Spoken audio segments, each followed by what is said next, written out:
Chulainn and Fionn McCool. They're the two most famous warriors from Irish mythology. But who would win in a fight? Alright, yes, it's a juvenile question, so let me put it another way.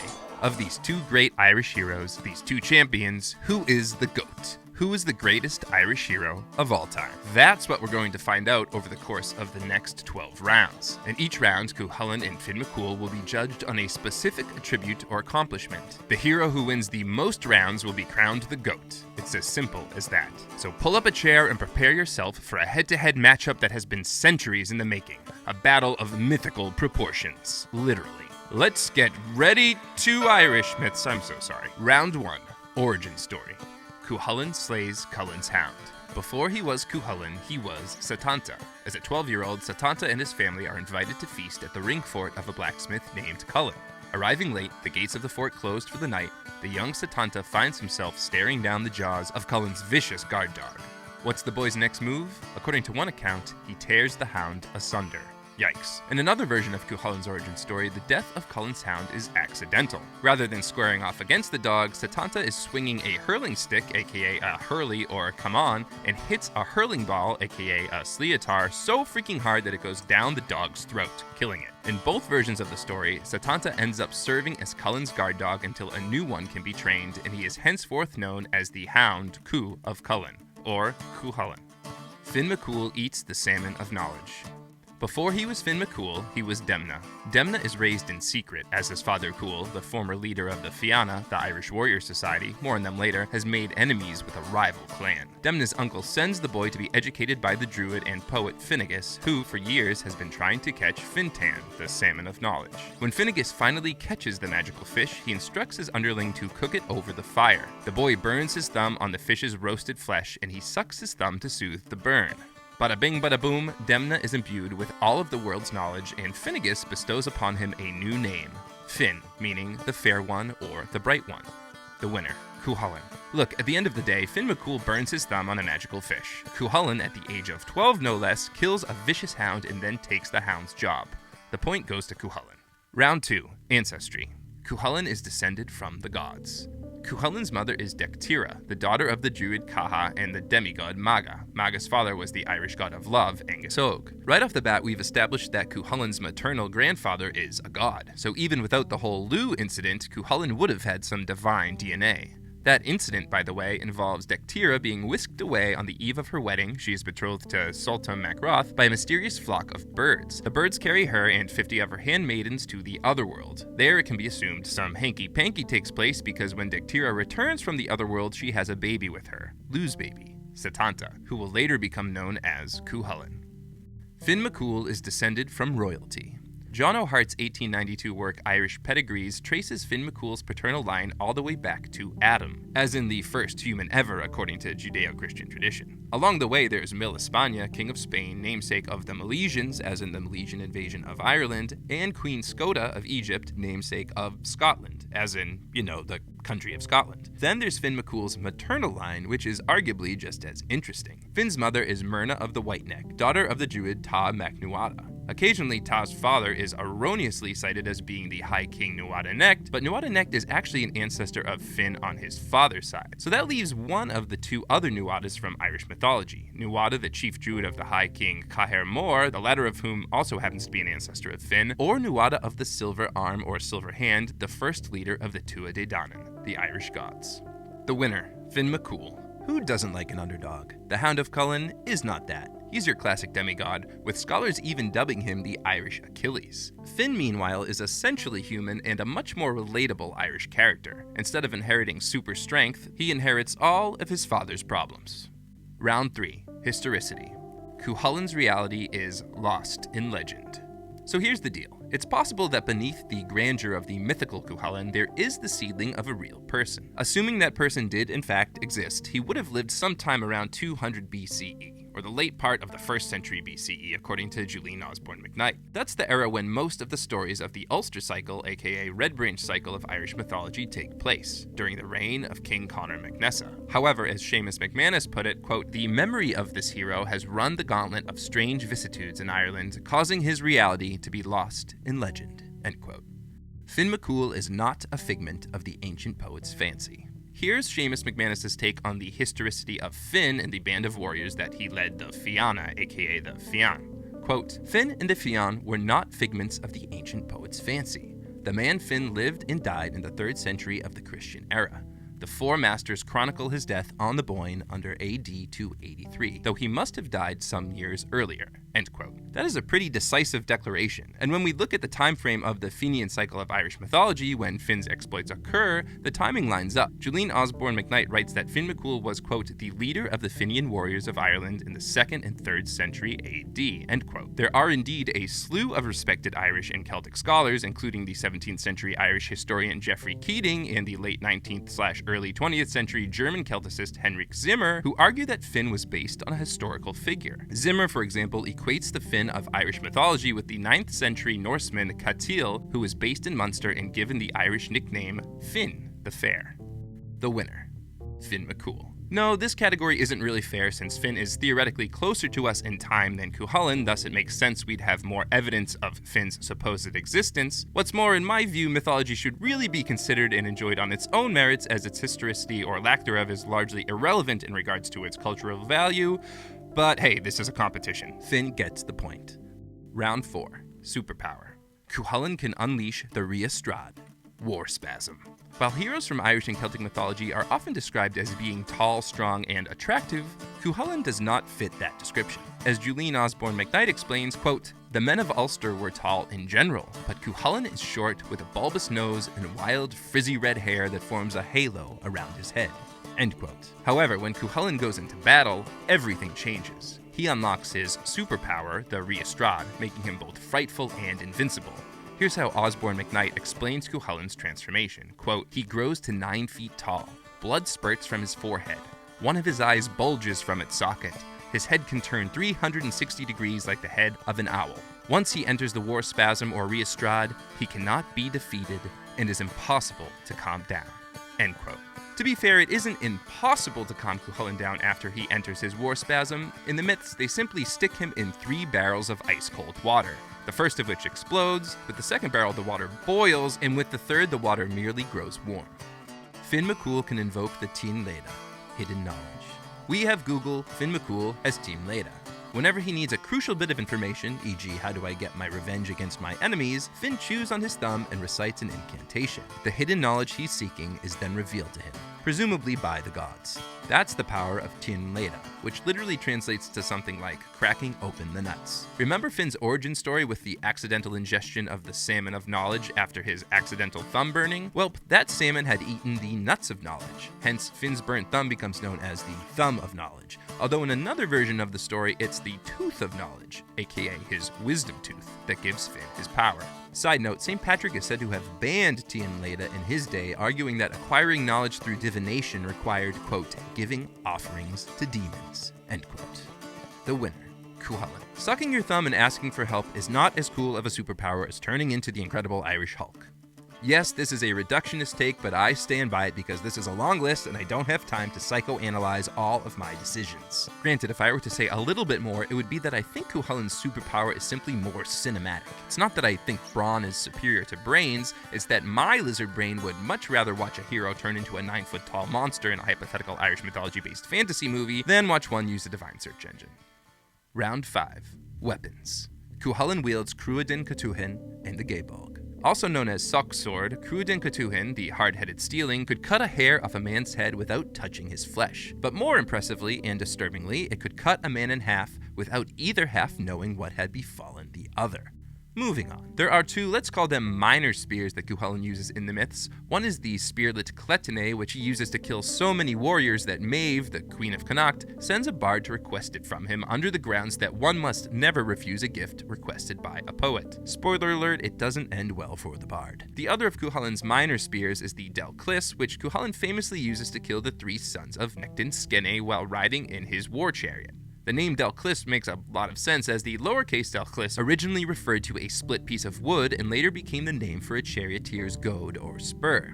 But the star of Chulainn's arsenal is, of course, the Gaebolg, or belly spear. Chulainn's mentor, the female warrior Skaha, more on her later, not only gives him the spear, but teaches him how to use it. Specifically, she teaches Chulainn how to throw the Gaebolg.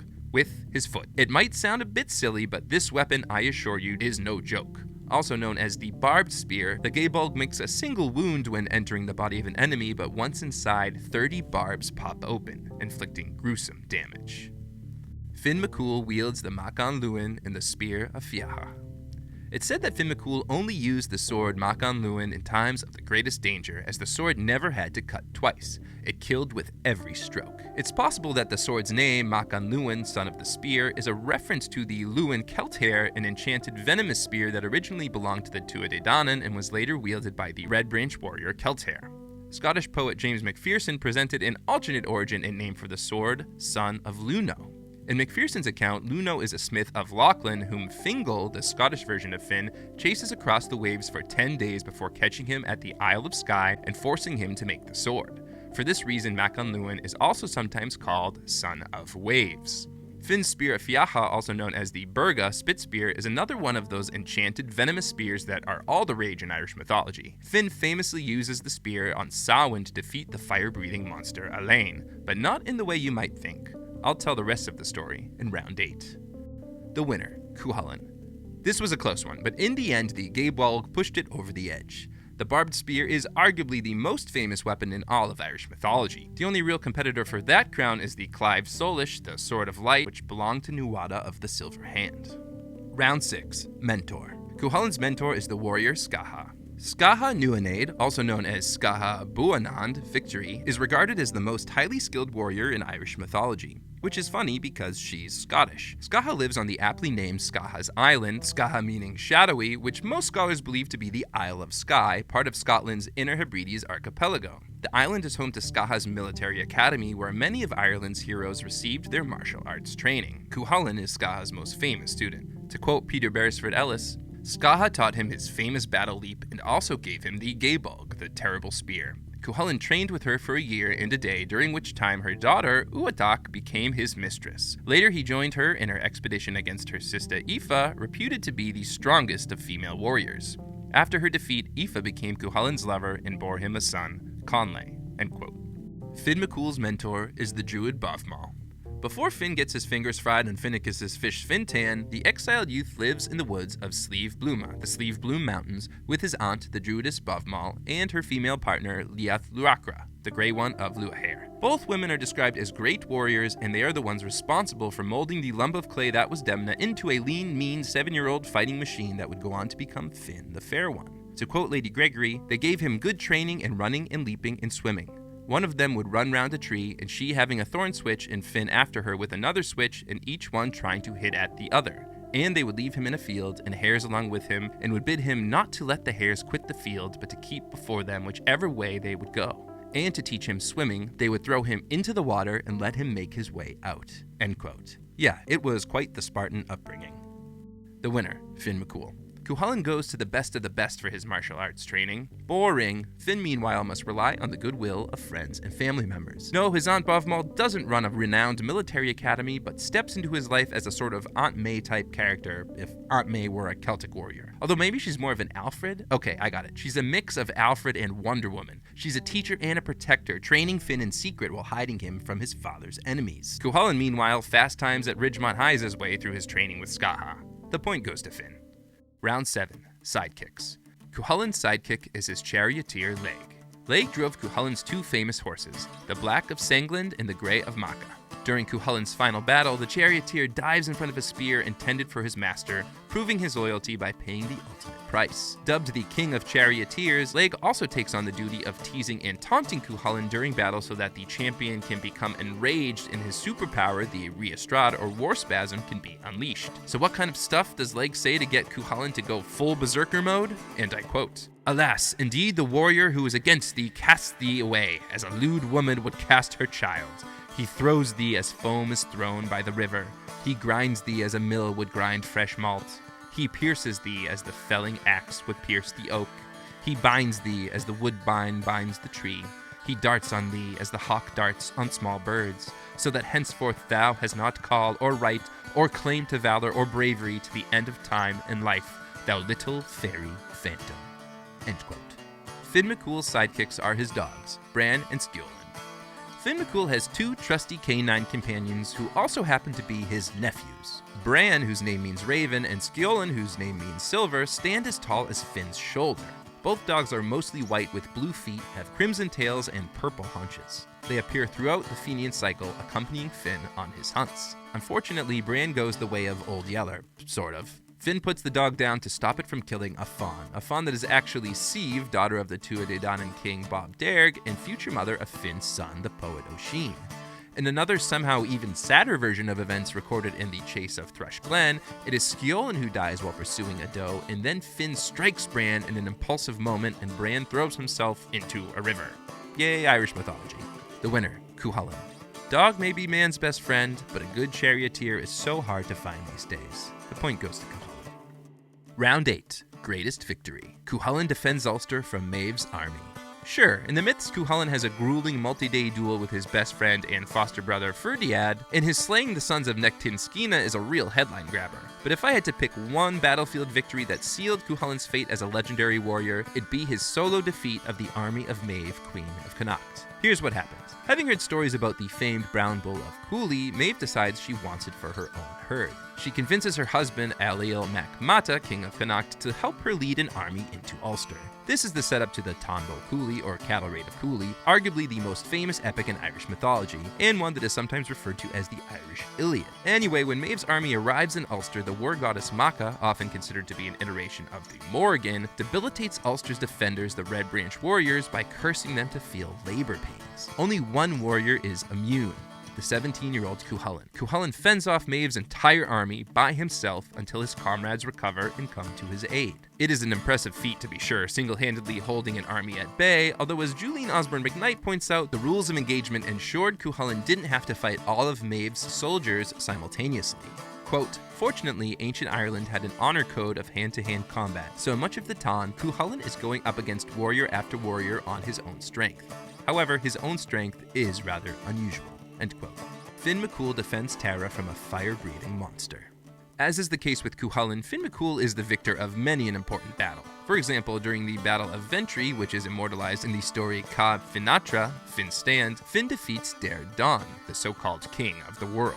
Yes, defeating the king of the world is cool, but what's even cooler is defeating a fire-breathing monster from the other world as a 10-year-old. That's the victory that first earned Finn his legendary status. Here's what happens. Every Samhain, Elaine MacMidgna emerges from the otherworld with his timpan, a stringed instrument in hand. He plays the Santre, lullaby strain of ancient Irish music, lulling the defenders of Tara to sleep so he can burn down the royal residence of the High King with his fire breath. The monster does this several years in a row until one fateful Samhain, the young Finn McCool shows up on the scene. Finn uses the enchanted spear of Fianna, also known as Burga, spit spear, to inoculate himself against the drowsying effects of Elaine's music. He accomplishes this by placing the spear against his forehead and inhaling its magical fumes. Alert and on the offensive, Finn kills Elaine and gives the spoils of his victory, including the monster's timpan, to the High King of Ireland, Tara. The winner, Finn McCool. Yes, Cumhaill fought off an entire army, but he fought each soldier one-on-one, mano a mano. Finn, as a 10-year-old, defeated a fire-breathing monster from the otherworld one-on-one, mano a monstero, and he used brains and a bit of magic, not brawn, to do it. Round 9, Affiliation. Cumhaill leads the Red Branch.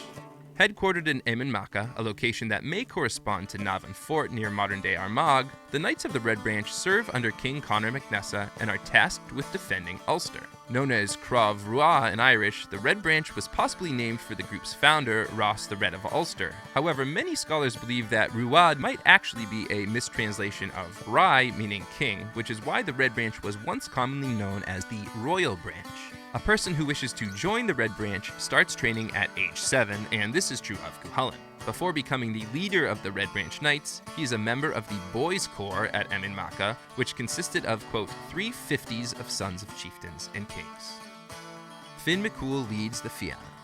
Also known as the Fionn or the Fenian soldiers, the Fianna is a standing army tasked with defending not just the seat of the High King of Ireland at Tara, but all of Ireland, or at least all of its lords and petty kings, and they're responsible for guarding all of Ireland's harbors from foreign invaders. In times of war, the Fianna are soldiers, naturally, and in times of peace, they are sort of a roving national police force, squaring off against thieves and other criminals all across Ireland. During the colder half of the year, they quarter in the homes of local people, but from Beltane to Samhain, the Fianna live off the lands, camping out and hunting. Now, when Finn McCool leads the Fianna, he holds new recruits to nearly impossible standards. For example, members of the Fianna have to be able to run barefoot through the woods without breaking any twigs beneath their feet.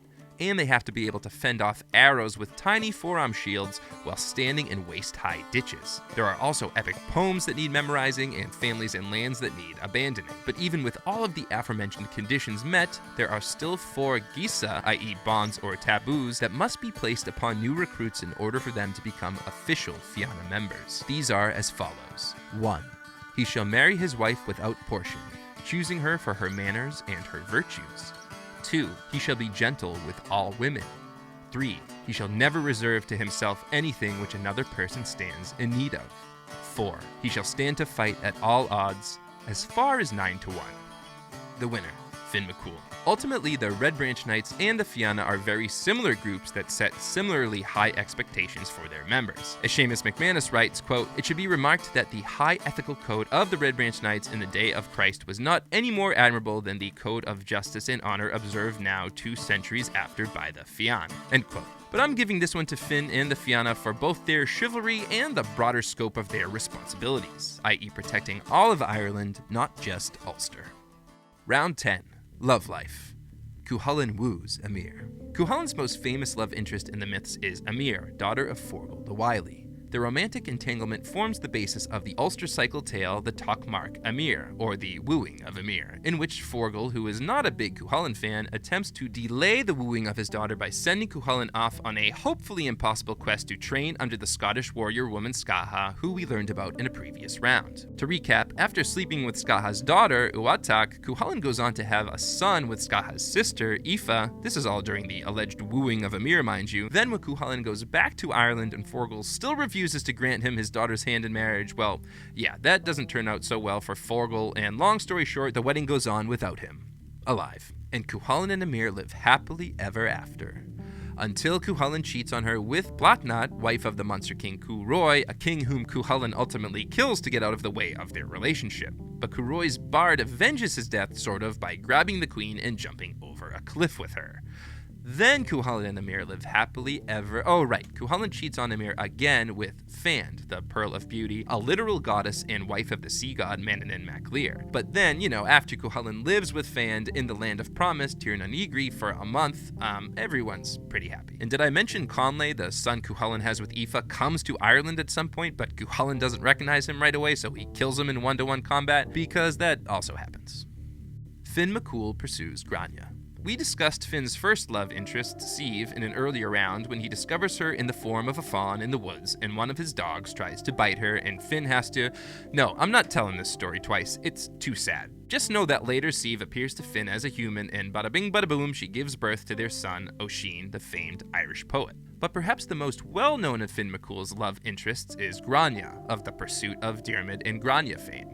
The daughter of the High King of Ireland, Cormac mac Art, Grania is promised to Finn, who at this point in his storied career is an old man. Instead of marrying him, Grania runs off with one of Finn's soldiers, Diarmid Uadovna, Diarmid of the Love Spot, whose foster father happens to be the god of love, Angus Oak. The Fianna pursue Grania and Diarmid, shenanigans ensue, and in the interim, Finn starts shacking up with Grania's sister, Elba. In later folklore, when Finn is reimagined as a literal giant, his beloved and sharp-witted wife is named Una, and is also a giant. When the Scottish giant Benadonna arrives on Finn and Una's doorstep, challenging Finn to a fight, Una dresses Finn up like a baby and tells the intruder her husband is on the way home. In the meantime, she serves Benadonna griddle cakes, in which she's hidden griddle irons, so he chips his teeth trying to eat them. Baby Finn, meanwhile, easily gobbles up some non-booby-trapped cakes, and Benadonna, now thoroughly intimidated, returns home.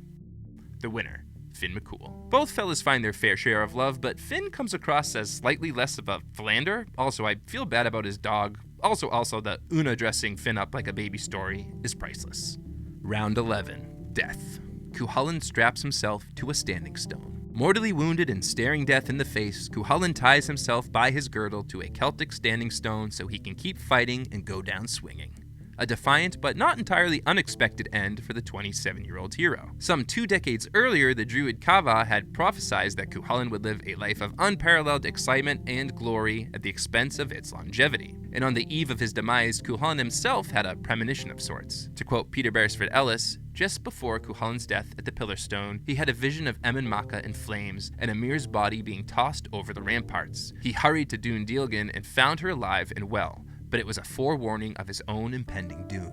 Emir tried to persuade him to stay with her, but he went on to the road which would lead him to the Pillar Stone and his own death.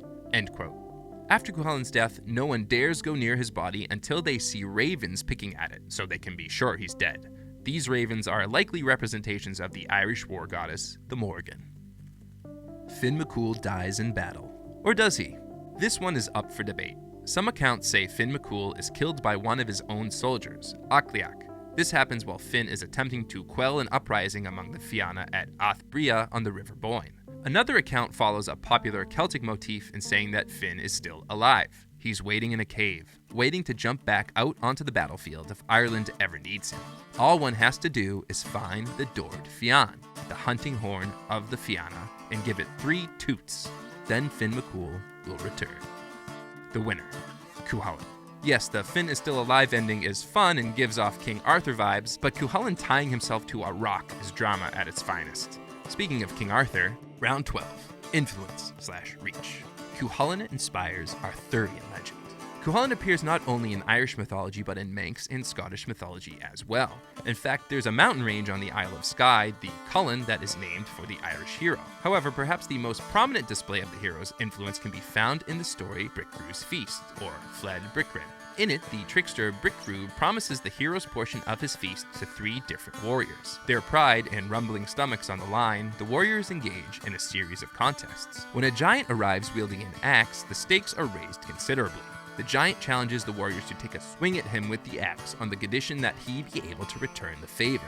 Sound familiar? Of course, for those of you who know their Arthurian legends, this story bears a striking resemblance to the epic poem of Sir Gawain in the Green Knight. In the original Irish version of the story, it is Cuchulainn who is the only one brave enough, foolish enough, to allow the giant to return the blow. Indeed, some scholars argue Cuchulainn influenced not only this story but the creation of King Arthur himself, noting that both rose to power through a noteworthy childhood deed, and that both have a similarly named enchantress continually meddling in their affairs. For Cuchulainn, that's the Morrigan. For King Arthur, it's Morgan Le Fay. There's also the so-called cosmic Cuchulainn theory, which holds that Cuchulainn and King Arthur were both inspired by Halley's Comet, but that's a story for another video that I already made, that you can go watch after this one.